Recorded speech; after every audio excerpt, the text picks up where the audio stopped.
সালাম আলাইকুম। 4-5 জনে কাজ করতেছি, কিন্তু ইনশাল্লাহ আলহামদুলিল্লাহ এই যে কাজ চলছে আলহামদুলিল্লাহ একেবারে ইন্টারন্যাশনাল বলতে কথা, পৃথিবীর একেবারে আপডেট টেকনোলজি।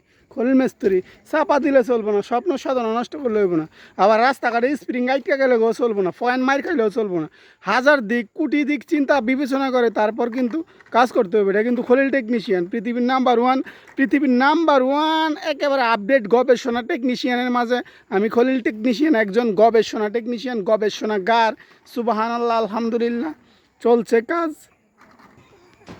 কাজ কাম ইনশাল্লাহ আলহামদুলিল্লাহ সুবহানাল্লাহ। 4 জনে করতেছি মাশাআল্লাহ, ধনী কই 4-5 জন, সমস্যা নেই, লোকের অভাব নাই। আমি খলিল মিস্ত্রির আন্ডারে, আল্লাহর দয়া মাইতে ইনশাল্লাহ সুবহানাল্লাহ আলহামদুলিল্লাহ। আর ছোটোবেলা থেকে শিক্ষা জীবন থেকে ফাঁকে ফাঁকে যদি মনে করেন কাজ শেখানো যায়, তাহলে এটা আরও জীবনের সাফল্যতার জন্য, মানে জীবনের উন্নতির জন্য আল্লাহর দয়া মাইতে এটা আজ কত একটা রহমত বরকতের কাজ। সুবহানাল্লাহ আলহামদুলিল্লাহ। আর এটা মোহাম্মদ সরকার, ঠিক আছে, কাছে পড়ছে একবারে জুম তারুকায়, খালি বলে লইদ লাগে, লইদ আর লইদ।